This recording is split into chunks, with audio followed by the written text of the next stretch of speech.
about the fourth dimension? Now, to approach that, let's consider a cube. We can imagine a cube in the following way. You take a line segment and move it at right angles to itself in equal length. That makes a square. Move that square in equal length at right angles to itself, and you have a cube. Now, this cube, we understand, casts a shadow. And that shadow we recognize. It's, ordinarily drawn in third grade classrooms as two squares with their vertices connected. Now, if we look at the shadow of a three-dimensional object in two dimensions, we see that, in this case, not all the lines appear equal. Not all the angles are right angles.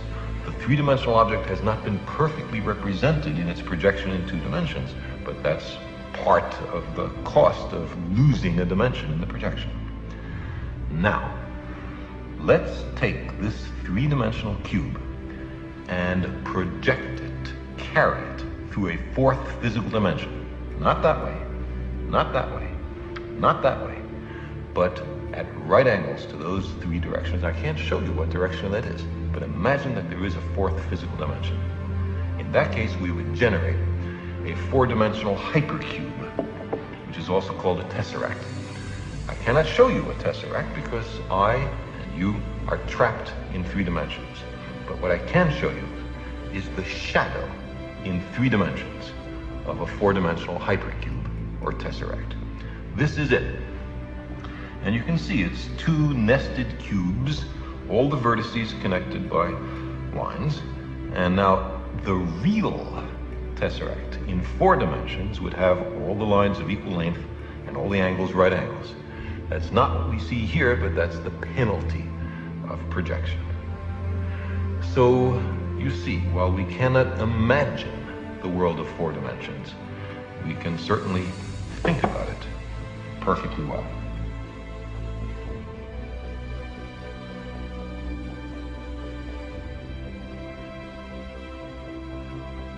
In the 1940s, an Austrian immigrant to America and refugee from Nazi Germany, Dr. Wilhelm Reich, made the scientific discovery of a previously unknown energy existing in the atmosphere, in space, and within living organisms. Discovered accidentally, Dr. Reich eventually demonstrated this blue glowing energy to charge up and radiate from microorganisms, plants, animals, and humans. This energy also existed in a free form within the open atmosphere and in high vacuum. He called this energy the orgone. Orgone energy, as Dr. Reich discovered, was synonymous with life energy, long postulated by scientists and accepted as fact by ordinary people from around the world. Orgone energy could be gathered in its free form directly from the atmosphere using a device he later called the orgone energy accumulator.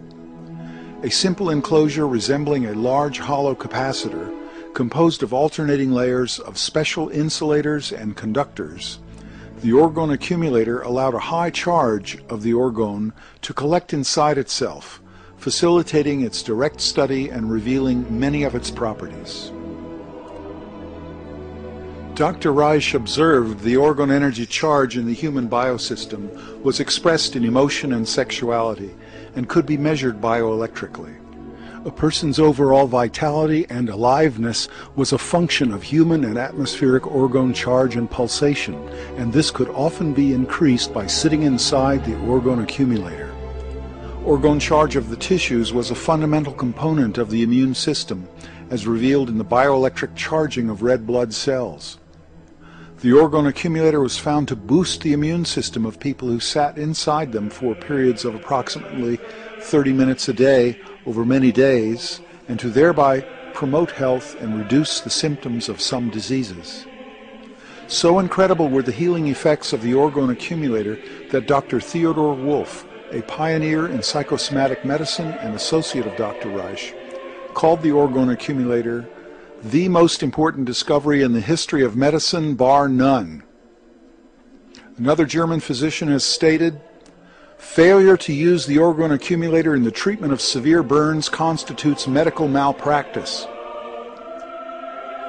Dr. Reich observed the orgone energy had a blue color, and he reasoned the Earth was surrounded by an envelope of blue glowing orgone energy. He observed the streaming of protoplasm in the cells, and movements of smooth muscle tissue bore a resemblance and functional similarity to the movements of streaming cloud patterns and to the illuminating an animal-like aurora phenomenon. This was years before high-altitude aircraft discovered the atmospheric jet streams, and more than a decade before the astronauts returned color photos of the Earth's blue-glowing atmosphere. Dr. Reich reasoned that both the hurricanes and galaxies were created and put into motion by superimposing streams of orgone energy in a cosmic dance similar to the sexual attraction between male and female. He demonstrated the existence of orgone energy in deep vacuum tubes, which also glowed blue when charged up inside orgone energy accumulators. The orgone energy filled all space, he argued, satisfying many of the descriptions of the older cosmological ether of space, or what modern astronomy confusedly calls dark matter, and which is identified as an anomalous blue-glowing halo surrounding galaxies. Even more controversial, Dr. Reich developed a method to run small motors with the orgone energy. He also developed orgone energy devices for affecting the atmospheric orgone and clouds to bring rains during droughts or even into large deserts. Dr. Reich demonstrated this same life energy or orgone energy in a number of carefully controlled experiments, too much to report in this short video, which allow us to make these short summary statements with reasonable scientific certainty.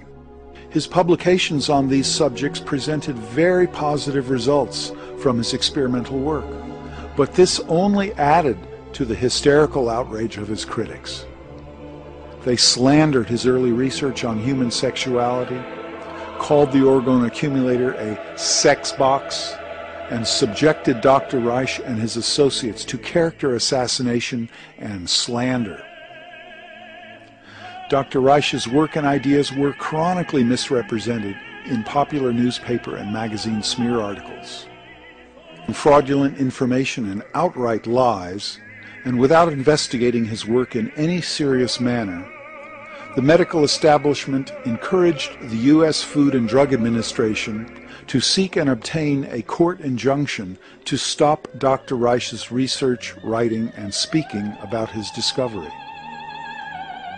In a legal case which has far greater significance to American freedoms and the U.S. Constitution than the better-known Scopes monkey trial, Dr. Reich was finally charged with contempt of court for the technical violation of an obscure cosmetic labeling law.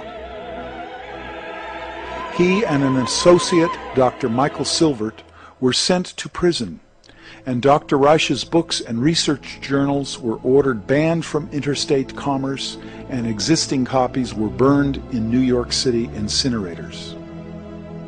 Dr. Reich died in prison in 1957, while Dr. Silvert committed suicide shortly after his release. Victims of a left-wing smear campaign merged with organized big medicine and pharmaceutical interests. Fortunately, most of Dr. Reich's books survived and were republished.